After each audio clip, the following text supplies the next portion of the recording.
What I wanted to do was divide my talk into two parts. First part, what makes a good story, and then the second part, how do you get a story heard? Because everyone likes a good story, a nice tale, but what makes a good story? Is it the experience, the setting, the characters, the imagery? In short, it's usually something that sticks with you, something memorable that inhabits your thoughts after the fact. Unfortunately, there is no easy by the numbers formula for good storytelling, but there are some basic pieces that make up the structure, the framework, basically the bones of a good story. For example, the opening sentence or two should be strong. You want to find something quirky, a unique detail, personal or otherwise, that grabs a reader's attention. It should be something that grips them by the lapels and doesn't let go. It was a bright, cold day in April, and the clocks were striking 13. Opening sentence of 1984 by George Orwell. It was the best of times, it was the worst of times. It was the age of wisdom. It was the age of foolishness. It was the epic of belief. It was the epic of incredulity. It was the season of light. It was the season of darkness. It was the spring of hope. It was the winter of despair. That's the opening sentence of Charles Dickens' A Tale for Two Cities. Okay, so these are extreme, albeit classic examples, but it should spark the reader's interest and excite their imagination. It should also give them a taste of things to come, seduce them. And it should also briefly sum up what the story is going to be about. Now, the subsequent paragraphs, or the body of the piece, should contain the meat of the story, the evidence that explains things, supports and expounds upon what you said in the introduction. Try adopting a conversational tone as though you were chatting to a buddy, except you're doing it in complete sentences. Transitional phrases or words from paragraph to paragraph can be invaluable. However, meanwhile, in addition, it'll give the piece adherence and a cadence, an easy flow. A good writing usually works just like music, and details can make all the difference. Now, that doesn't mean you should take a paragraph to explain every mundane item in painstaking, excruciating detail, but a well-placed, fun detail can make a difference. Sometimes it should be something unexpected. For example, MGM is currently building the Las Vegas Arena, but did you know that the project's architecture firm Populous also designed the recent Winter Olympics Stadium at Sochi, Russia? Finally, your story needs a conclusion. It can be tricky knowing when to end things. You need to create something that ties it all together, which can be a tough challenge. A good quote from a story principle always works well. And it also helps to reference something said in the opening graph in order to bring the narrative full circle. So these are the pieces, the infrastructure. But getting there, whole other different matter. No one size fits all. Hemingway said writing at its best is a lonely life. I tend to agree. The gathering of the information, the interaction, the interviews, the job tours, experiencing things, that's definitely the fun part. But at some point, you'll need to go back and hunker down and be alone with your thoughts in order to write. The solitude can be overwhelming, leading to anxiety and possible writer's block. My advice is to stick to what you know. Simply type out raw notes, known facts, any observations, and don't worry about the editing or whether it makes sense. Just get it down on paper. It's easy to overthink it.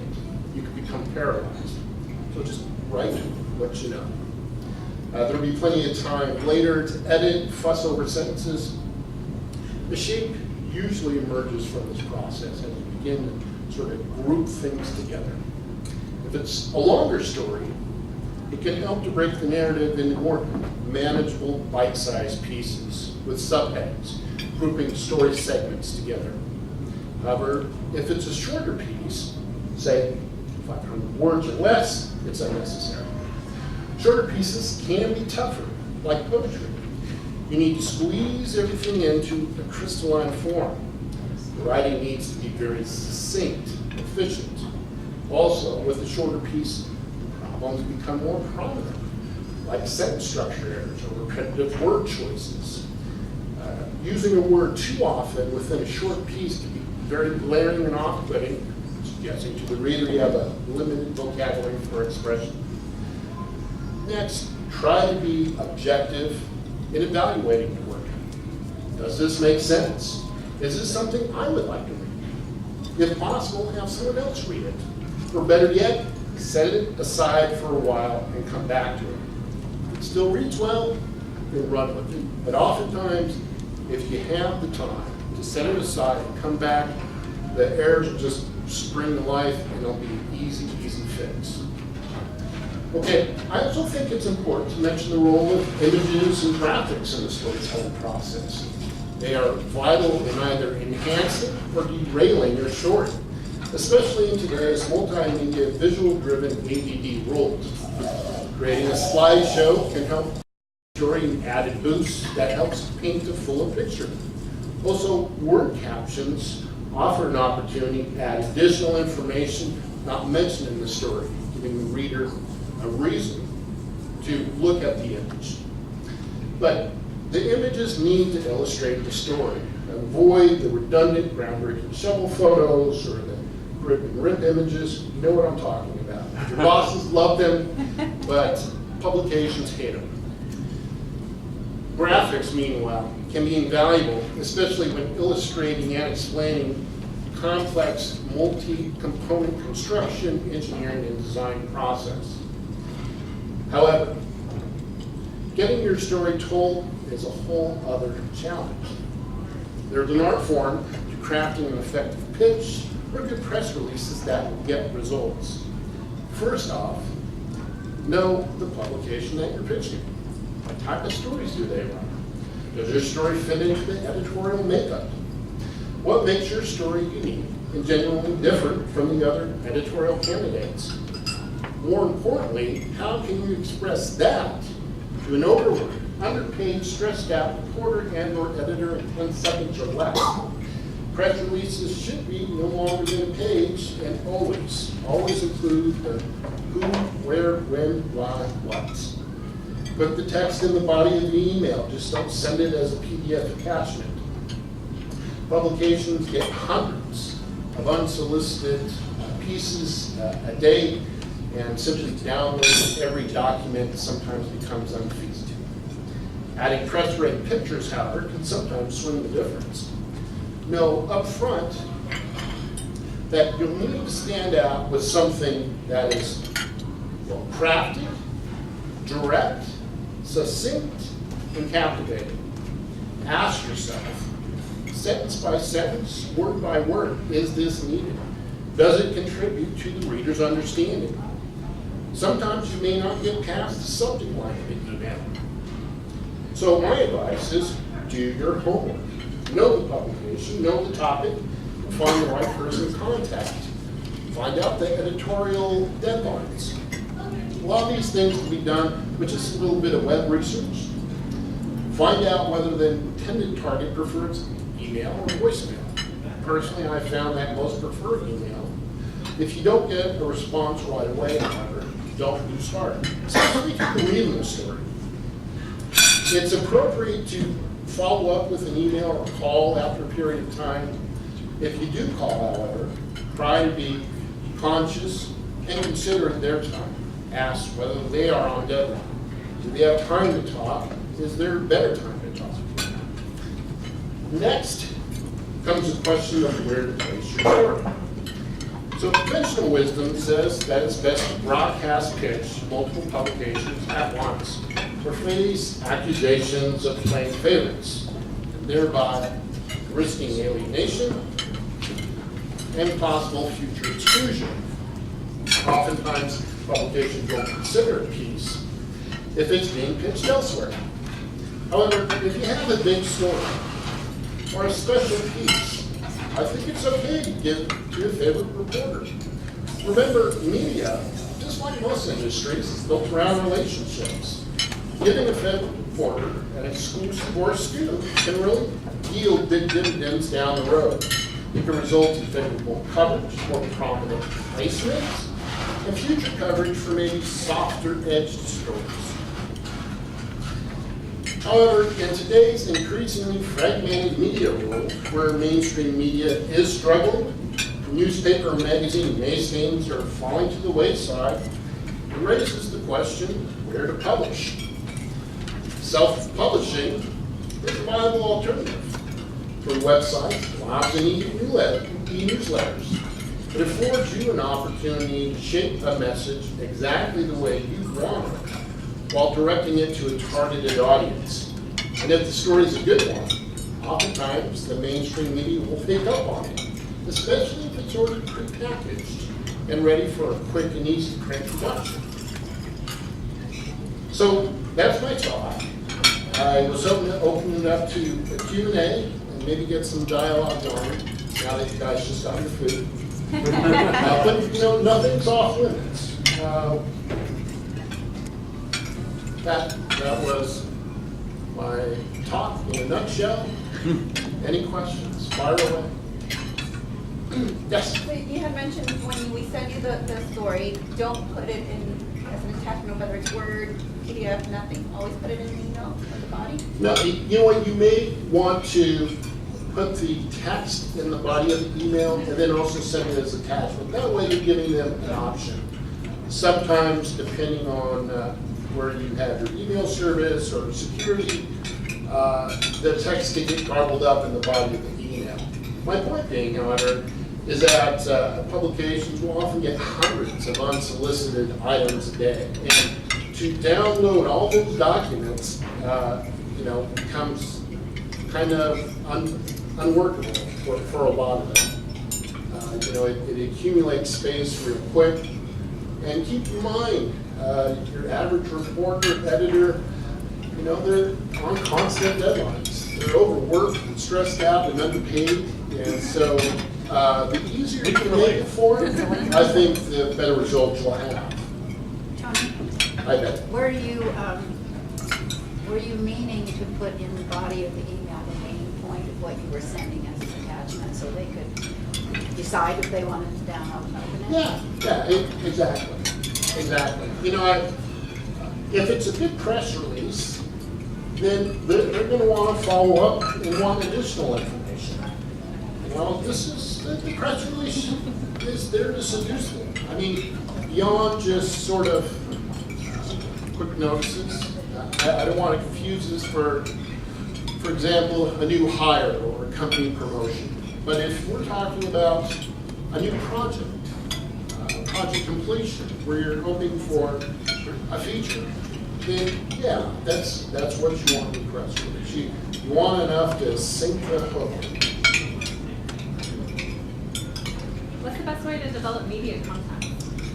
It's a good question because media people are like gypsies.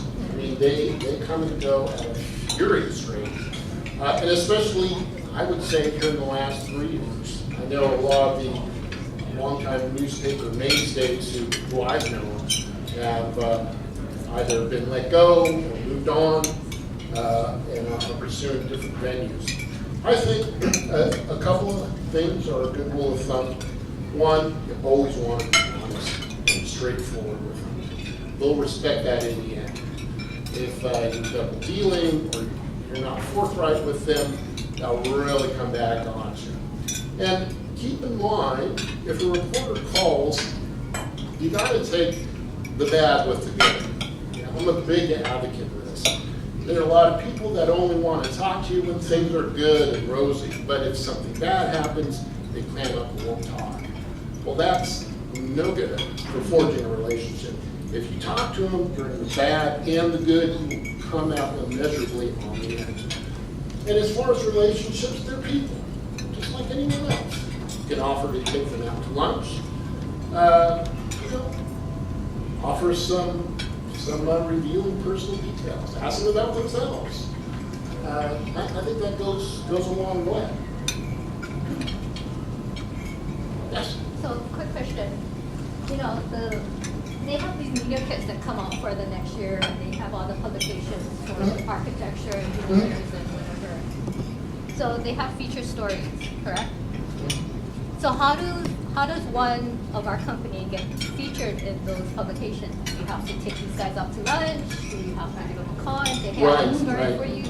What is the best way? Well, you know, it's, if you have a particular publication in mind, you may want to check out their editorial calendar. Oftentimes, they'll post that online, and you can see it, and maybe try targeting a specific issue, whether it focus on buildings, transportations, green energy, or whatever it may be. But a lot of times, and again, it's going to vary depending on the media outlet. If you have news, then the time is always good. If it's a good news item, you know, regardless of what the editorial focus is, they have to plan that out 6 months to a month in advance.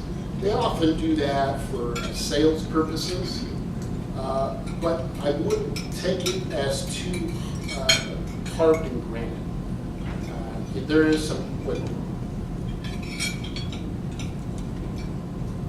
What type of fact checking is involved? On your part or on the publications or both? Yeah. Well, again, that's going to vary from publication to publication. Right now, the traditional media, and by that I mean the daily newspapers, the weekly tabloid papers, magazines, even trade mags, their resources are stretched pretty thin. You know, you guys read the news just like I do. And so, I mean, they have scaled back and asked the people that they still have on staff to do more. So as a result, I would say try to have everything as accurate as possible on your end before you submit it. I know, for example, and Betty knows this, with Engineering News Record, there was several layers of fact checking. You know, it would pass through, a proofreader and maybe 2 to 3 editors before it actually printed. And any one of them can call you with a question, and it's really vital when you get the call, or usually it'll be an email, try to get back to them as soon as possible, even if you need to track down someone on your end, whether it be the CEO, project manager, engineer, what have you. That would go a longer way. You know, I mean, if they are interested, they do contact you, I can't stress enough how important it is to be responsive and not take, forever to get back to them. And especially now, these days, we're on a 24-hour news cycle.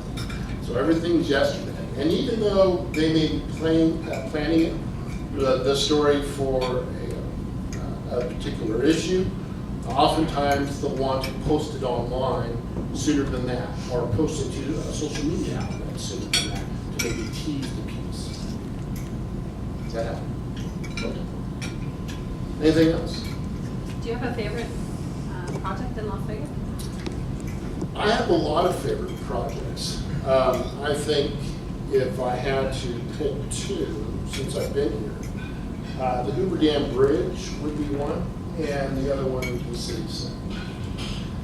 Those were just huge undertakings. I'm proud to have covered them as a report.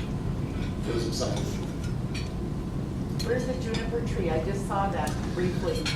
It's an Italian cypress. It's that's NDOT's District 1 yard. They're on 123 Washington Ave, and it's just off of Main. I stop by sometimes. You can see the state's tallest Italian cypress tree. So Tony, I think when you were a reporter for a long time, you knew everything that was going on in the industry. How did you get your news? How did you stay on top of it? That was just a pure illusion.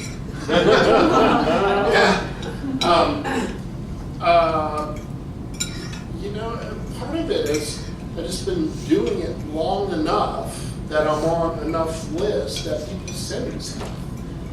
So in a lot of ways, it's simply by attrition. You know, I was a real estate reporter for Las Vegas Business Press for 12 years, and I had 7 managing editors and 3 publishers during that time.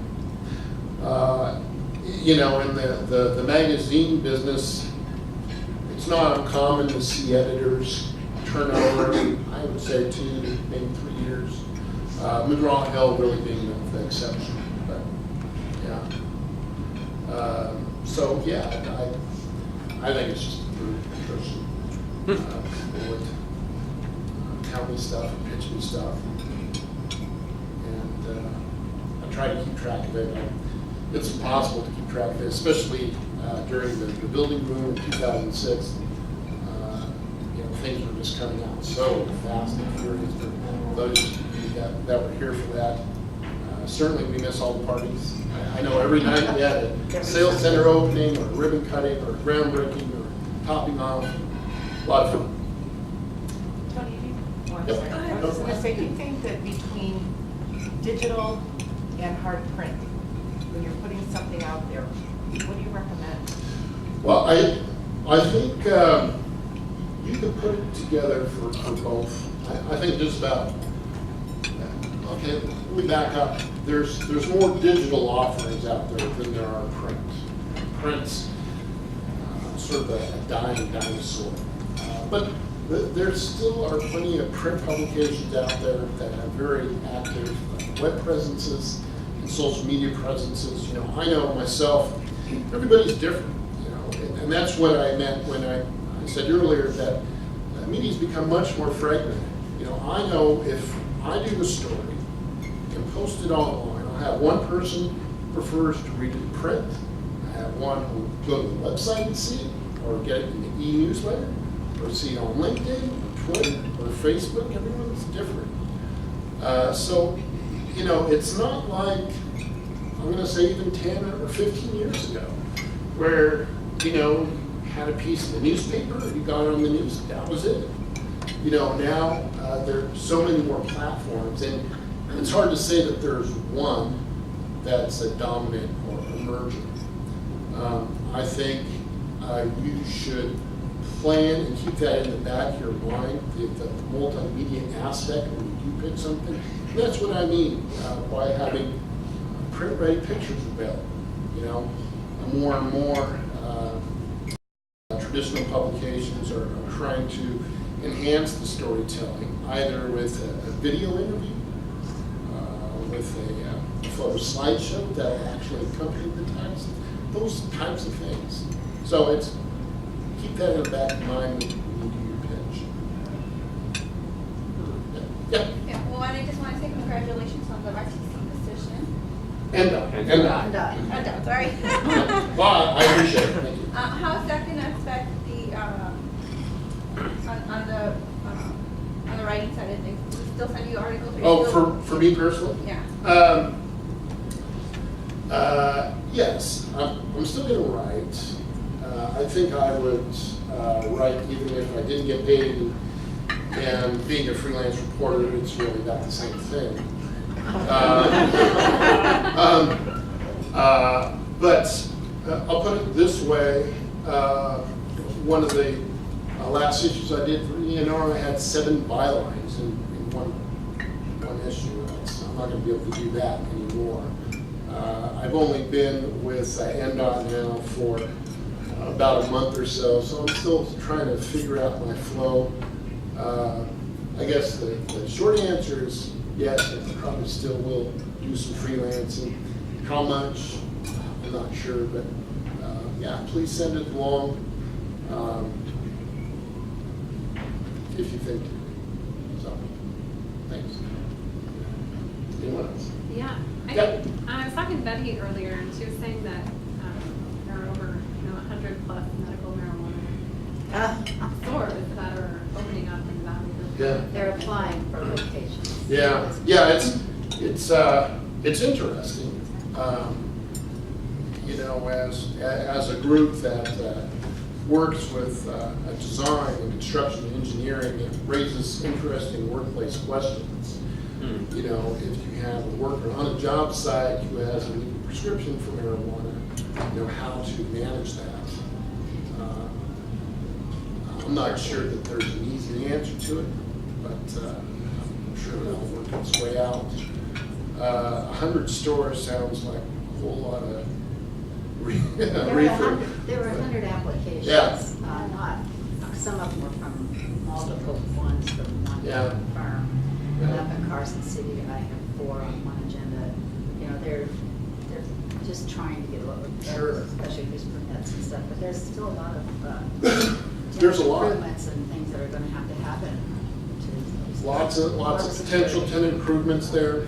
I don't necessarily see a bunch of ground ups as a result of that. But,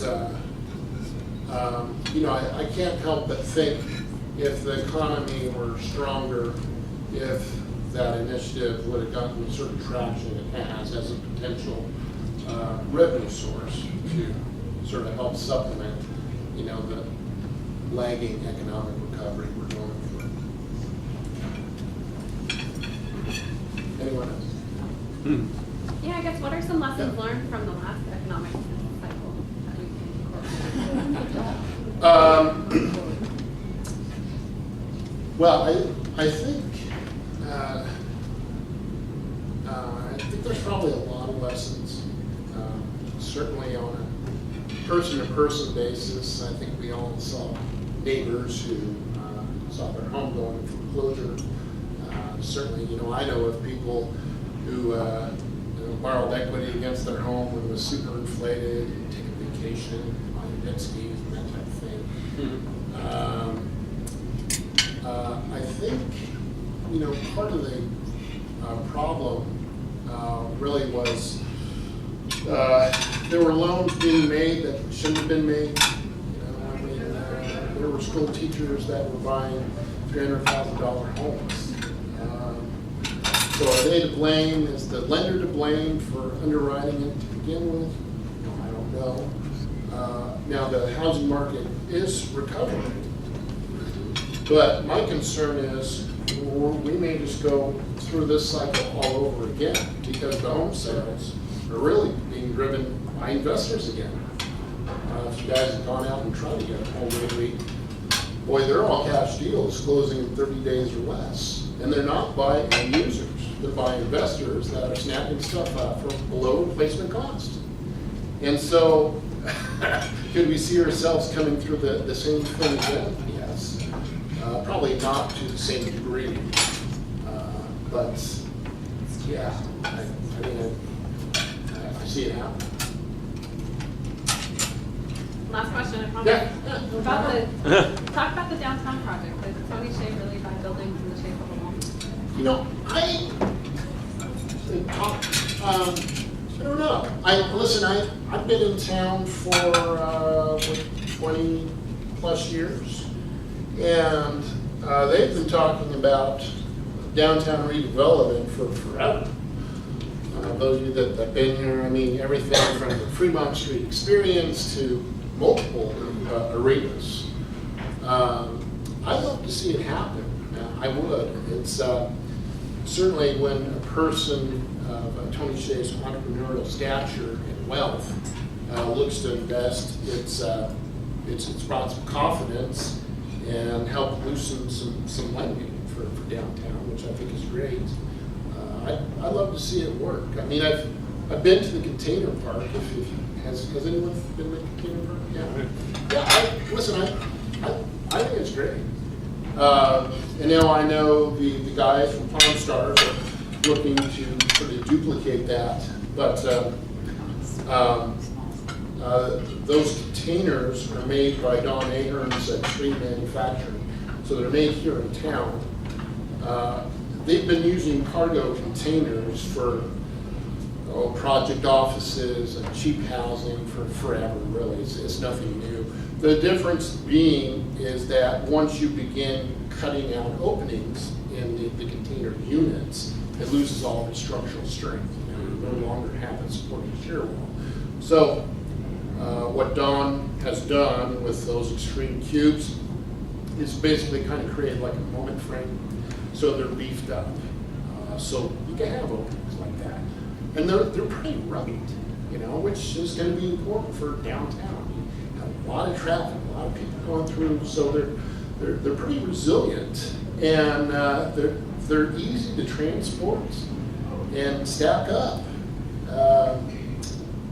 You know, I mean, they're permitted, and they can kind of customize it any way they want. I'm kind of getting off the subject, but yeah, I mean, I'd love to see downtown come around, and I'm not sure what Tony Shea's plans are.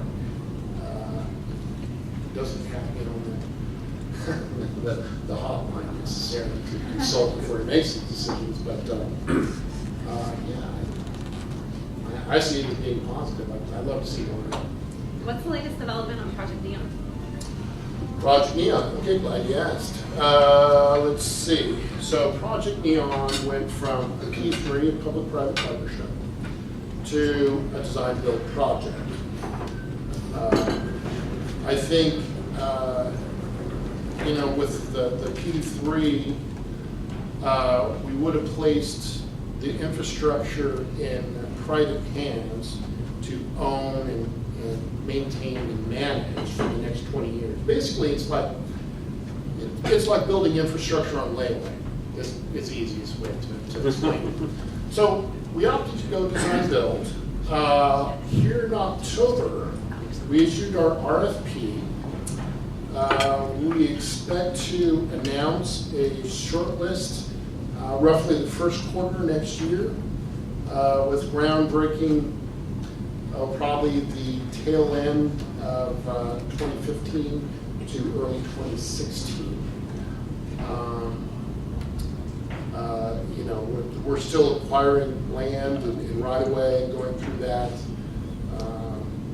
And there's some train tracks we'll have to deal with too. But so yeah, that's where it stands. It's a $1.5 billion project. It's only 3.7 miles, but it's you know, it's the most traveled section of highway in the state.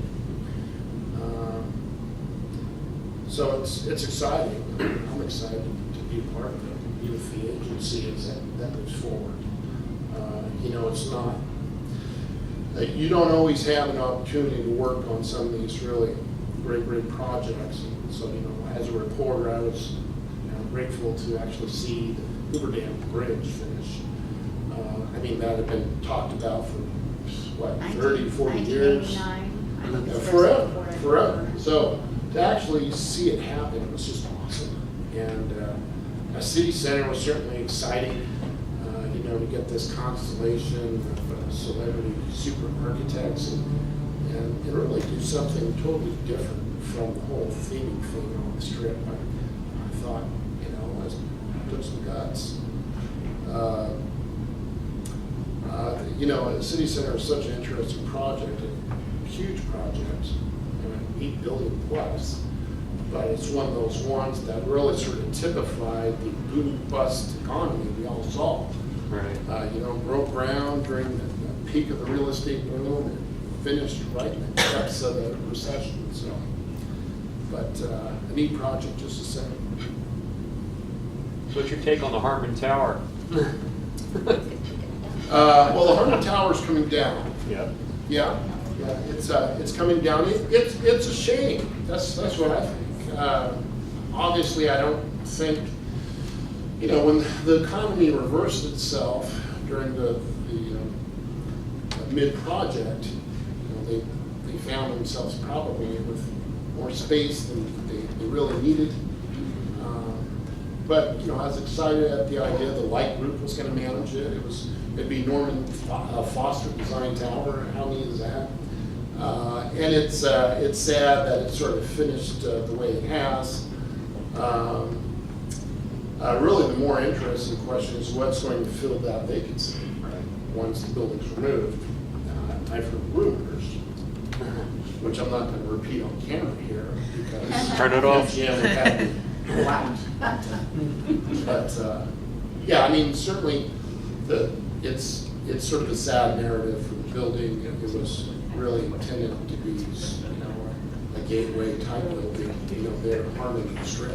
Right. So As far as the legal outcome, I don't know. They're obviously going through that now. And, you know, either way, it'll be nice to see the project move past that. You know, it's sad that, you know, you have this great project and, you know, that's the thing that people talk about and remember. You know, far too often things like that happen. But, so I'm hoping that the project will finally be able to move on once harm is resolved, however it's resolved. Right. Do you think Uber is good for Las Vegas? I'm sorry, what's that? Uber? Do you think Uber is good for Las Vegas? Uber. Uber. Oh, Uber. Yeah, I know. I don't really understand the fuss myself. I mean, it's a rideshare deal. You know, it seems fine to me. Have you used it in another city? No, Oh, you know, awesome. I haven't. But, you know, of course, there's a struggle for territory in business with the taxi cab authority. And it's interesting, I've watched a lot of coverage on TV, and they keep accusing the Nevada Transportation Authority of VENDOT. You know, anyways, they're two different things. We design, build, and maintain highways and bridges. The authority is just licensing. Anything else? I have a question on Yeah. that. Sorry. Yeah, no. I know you're probably tired of talking, but I've never heard that before from you, so. I-11? I-11, yeah, that's, Up around the Boulder City area, and we're still debating on out that way, but. the Boulder City bypass, the first phase, which is where NDOT is doing the first phase. Right. The subsequent phase would be for the RTC. But that should break ground, we're looking about April 2015. Is that Las Vegas paving? It hasn't been awarded yet. Because I keep asking. And they keep. No, that's fine. Yep. Do you know when they're gonna come out with the short list for the rest stops, the rest area? I don't, but I can check. Oh, yes. Are you guys? We submitted. Okay. So maybe. Okay. I'll, let me give you my card and we'll follow up. I can find out. Thank you. Sure. Anything else? Anything? Yeah, how do you think we can better advocate for the architecture, engineering, and construction industry as a whole? You know, that's a good question. I'd like to see that happen myself. I think there's some great architectural examples throughout the valley, but it's like they're random. They're here, they're there, they're tucked in the neighborhood. There doesn't seem to be any momentum in that sense to where you have sort of a grouping of really exciting architecture. Notwithstanding, I guess, residential, if you were looking at sort of mid-century Scotch 80s or something like that. But to answer your question, just get involved. In some of these places here that I spoke about, the people are involved. I mean, they care about what their community looks like. And in this article, I went on to say that, the Palazzo had a half-finished building and no one raised a fuss. They threw a tarp on it for a few years and it's still there. Want them on the tower? Imagine trying to do that in New York or San Francisco. They pitch a fit. So, part of it is taking ownership in your community, what your community looks like. And that means participating in city council meetings, planning commission meetings, and even grassroots, just simply pulling together groups that are maybe share a similar interest in architecture and design. Via the web, have a meeting once in a month. Make a plan to go down to the city council meeting when they talk about these types of things. Because, I get the distinct feeling that, if you don't demand it of them, they won't do it. They'll build it as cheap and quick and easy as possible. And the sad thing is a lot of the firms that call Las Vegas, I'm talking MGM, Las Vegas Sands, you should see what they built in the county. I mean, it's awesome. You know, I mean, something else, and hired Moshe Safdie to build the Las Vegas Sands Marina. But here, he can leave a half-finished building for 5 years and throw a tarp over it, and it's going to raise a fuss. And he knows it. I don't know.